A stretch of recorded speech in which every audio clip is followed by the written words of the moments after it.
Ayan guys, good morning. Maaga tayo ngayon kasi may appointment si Father. And ang pick up is 8:30. Okay guys. So, pero bago tayo pumunta sa garage house, tingnan muna natin ang garden.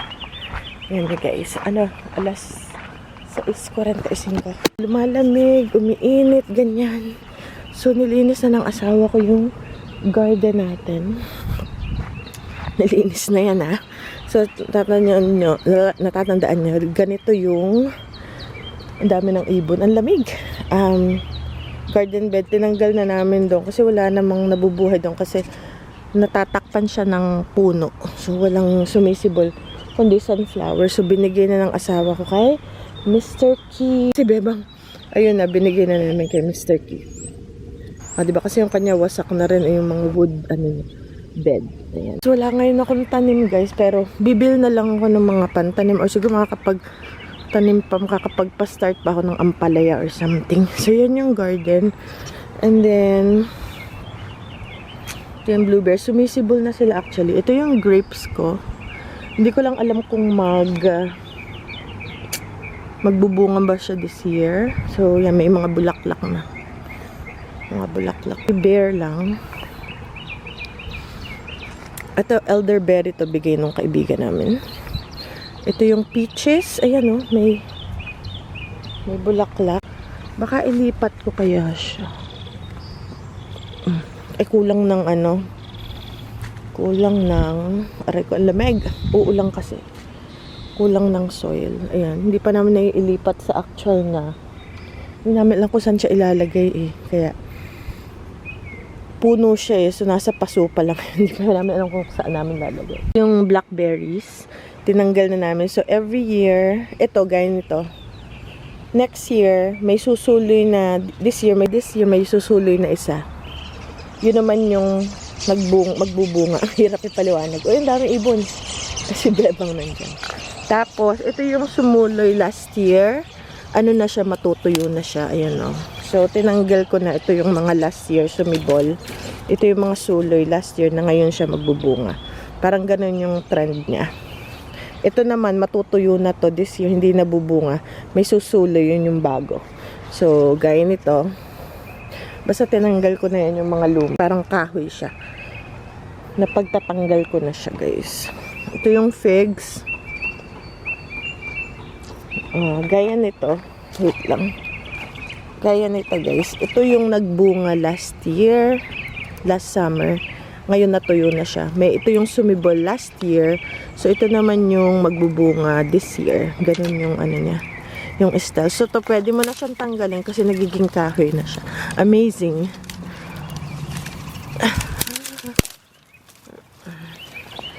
Okay. So yun yung ating mga ang tawag dito, yung ating puno ng almutan ko, yung bunga mulberry. So same like dito. Ito yung sumibol last year. Ngayon pa siya magbubunga. Ito yung magbubunga. Tinanggal ko na yung ito yung mga nagbunga last year. Ito. Inano ko na siya. Pinutol ko na siya. Ang daming damo. Okay. Puro mga sumisibol lang is kung ano yung mga bumabalik every year. So, yan. Ito naman yung peras natin. Ayan. Peras. At saka, ayan. Okay. Kaya ang mga ibon nagkakagulo dahil na Bebang. So, ipiprepare ko na si Father kasi na lang ang pick up 1 hour.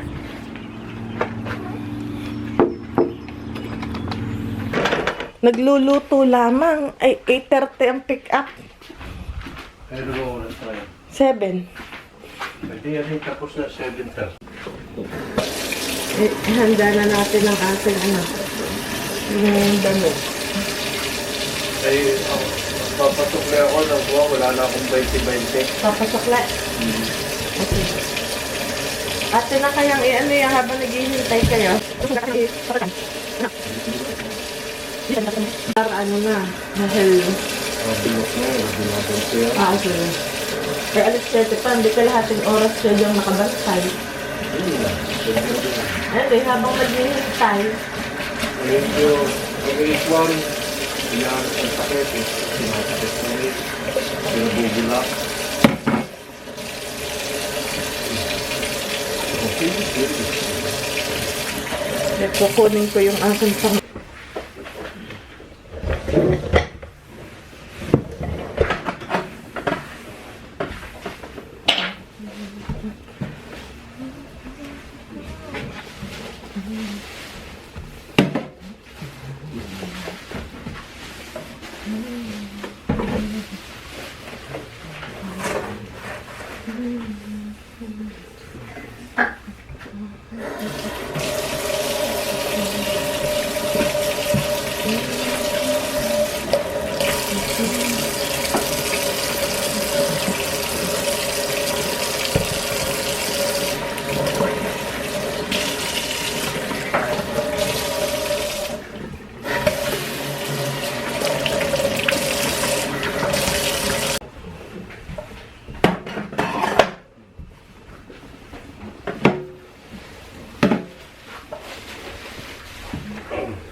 Okay guys, may kukunin lang tayo.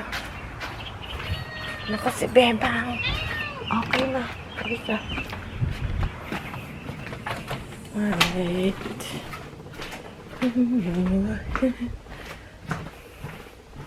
So, aga kong gumising today. Pagka gantong may appointment si Father, hindi na ako nakakapag-live.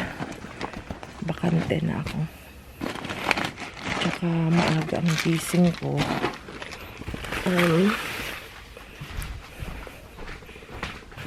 Mamaya, maglalaba tayo. Bago tayo umalis. Magtutupi muna pala tayo. Okay, iraran ko muna yung aking labahin yung mga helmet ng mga bata.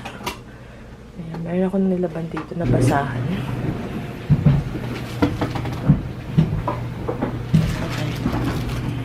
Kukunti pa pala yung labahin. Hindi, mag-ano ako ng kubrekame and mga tuwalya. Okay guys. Okay, balik ulit tayo.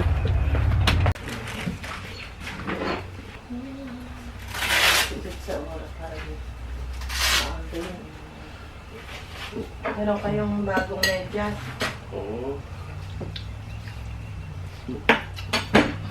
Nakatapos ng aming sumitin. Alas 7. Very good.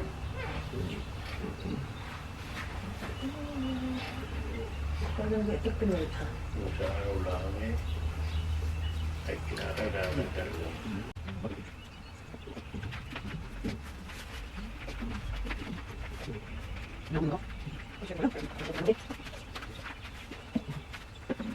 Pila na? Pila na?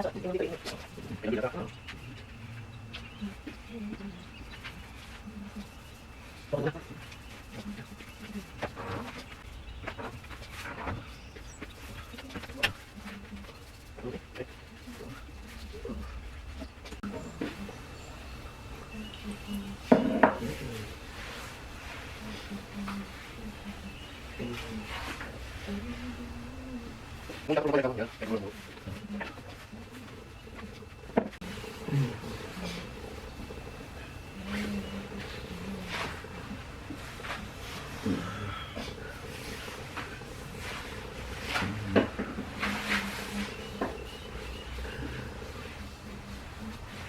Kaya ko yan. Haluin lang.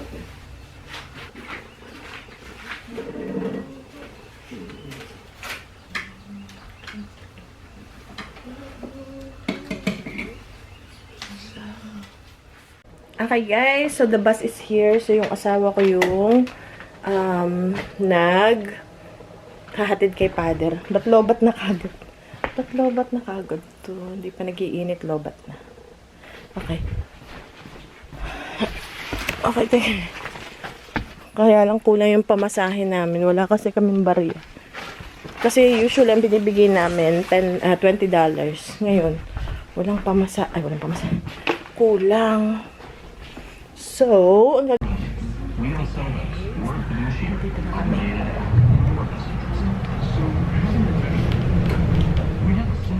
okay guys, papa picture. Asan ba dito? Papapicture ng paa. Father. Ayan, pupunta tayo mamaya dyan sa kantin. Saan ba dito? Ay, wala pang pagkain. Doon yung cafeteria pupunta kami. Papadaan kami sa groceries. May bibili na. Pwede na pala. Nagpadaan din ako sa grocery store sa bus. Kung kang pagkain. So yan guys, ang ating nabiling chicken. Okay guys, nandito tayo. May pinuntahan kami kanina. Let's bring our stuff for the booth. Magsa-set up tayo. And then, tama, may yard sale dito sa harap ng ating booth. Ready muna ang taga. Magsa-set up. Oh, it's okay. Nobody will. Wow, look at the flowers! So cute! Oh my goodness! Wow! Ayan, may tinda rin silang flower. How much is that? Tulips. Wow, roses! Wow, so pretty! Summer is coming.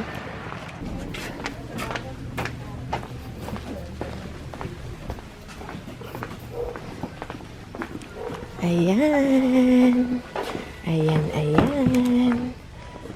Ayan, nagtaob yung ating mga. Alright guys, so mag-set up muna tayo. So meron pa rin tayong store dito sa vendor mall, ang tawag dito. So mag-set up lang tayo ng mga items na isang linggo ko nang ang tawag dito, inaayos. So yung mga toys ito, isasabit natin. Ito guys. Kasi nasa kahon siya, hindi makita. Okay guys, so at saka tayo, ating i-arrange yung ating mga alikabok.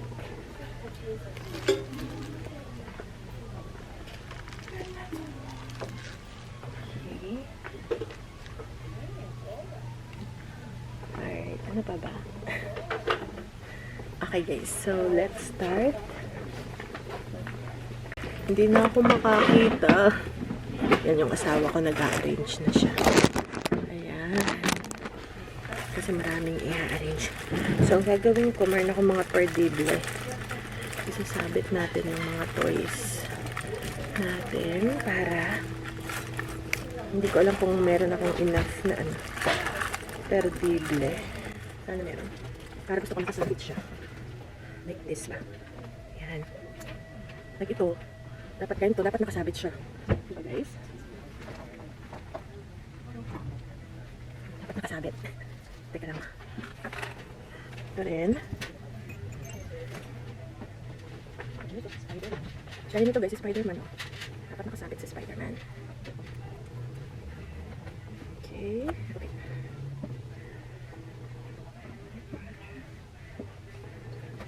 Okay. So, dito na lang siya sa wall. Bebe, is that okay if it's mixed here?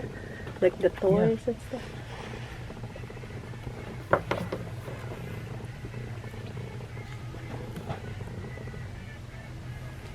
Naku, it's too long eh.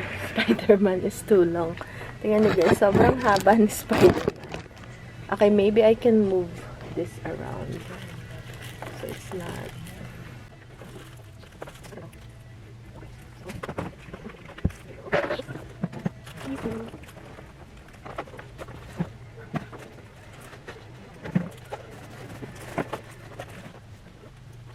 Okay, so, ayun. Tingnan niyo guys.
So, Okay guys, see you later. Dito naman tayo sa Walmart. Ang daming mga gift bags. Ayan o. Mga gift bags. Ayan, may mga ano rin. $13 guys. 800 pesos. Rosemary. Ito, mga pantanim. Ito, lavender. Konti yung ano nila. Uy, we need lemon. What are we getting again? Oh, ground beef. Bibili kasi kami ng ground beef, guys. And then, lemons. How much are the lemons? Bread. Oh, we don't have eggs. Okay.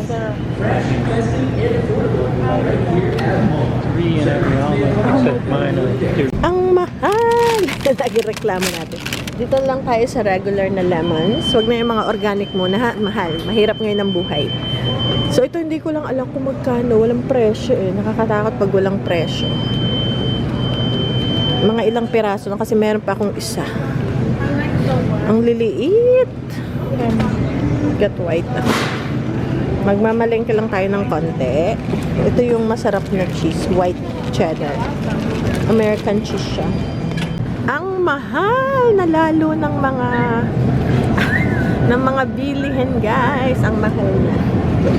Lalo nung mamaya pa lang nabibili namin. Sobrang mahal. Hindi ka maka full blast. Alright, let's go. Ang lamig. It's so cold in here too. Ayun guys, ito yung paborito naming Walmart. Do you have, uy, may $1. $1 a pound. Ano to? May clearance. $1 a pound. Ano to? Dating $5. Ay, turkey. Turkey, guys. $33. Oh, 11 na lang. Kasi hindi ako marunong magluto ng turkey, guys. Ano, clearance. Lean ground beef. Ay, mahal. $10. Grass-fed. Wow. Ang galing. Okay. Guys, namakyaw tayo ng clearance. Ayun guys, tingnan nyo. Ang mura lang. Okay guys, so tingnan pa natin kung ano pang meron doon. Ayun guys, so, dito pa yung mga clearance. Punta lang tayo dito para mamakyaw ng clearance. Ayan, oh. Clearance, kaya medyo mahal. Mahal yung dito sa rack na to. Ito kaya, uy, ang cute naman ng mga to. Ay, 10. So, sa phone natin, pwede nating malaman kung magkano yung like this bag, guys. Pakita ko. Minsan, hindi kasi nakalagay kung clearance. So, i-click mo lang siya like ito, guys. Like ito. I-click mo lang siya. So, $16 siya. I-click mo siya dito. Teka. And then, scan mo yung barcode. Di ba may barcode? Tapos, yung price niya, ayan guys, $3. So, yan ang ating napamili. Isang tambak. Naghahanap pa kami. Hanap pa ako dun. Baka merong mga sapatos. Kasi yung mga customer ko naghahanap ng sapatos. Wala naman ako mga ganun, guys. Sapatos pa. So, hanap tayo. Baka meron pa ditong mga clearance. Kasi ito, pag hindi ito nabenta, guys, yung mga iaano nila yan sa liquidation. So, mahal na. Diba? Mahal na. So, women's, hindi ako masyado sa women's. $5 dito. Maghanap pa tayo. Maghanap tayo dito ng iba. Okay, guys. Hanap pa tayo ng ating madideal. Especially ngayon, na patapos na yung season. So, nagki-clearance na sila. Mga ano na ngayon guys, mga pangligo, yan mga bathing suit, yun na yung mga ngayon, kausuhan. Tingnan natin dito, marami ding maganda dito Dito minsan may mga deal, $1 lang. Parang ay wala ngayon, ubos na yun. Dati-dati $1. Kaya lang, mabilis, ayan, kaya ito $1. Pero, kalimitan, ubos na yun. Pwede pa rin naman natin i-random. Ito, $1 daw. Pero hindi ko sure. Ayun na, $1 na lang. Dating 7. Diba ang cute? Hello Kitty na Tingnan natin kung $1 ba talaga yan. So, ang gagawin natin again, atin siyang isa-swipe. I-scan siya ulit natin dito sa ating barcode para malaman mo talaga yung totoong presyo niya. At malayo. Para, ayun. Ay, $7.98. Okay. So, nagkamali siya ng lagay. Hindi siya dyan. Dito siya. Okay, wala nang ano eh. Dati nakakuha ko dyan $1 lang guys. Itong mga clearance.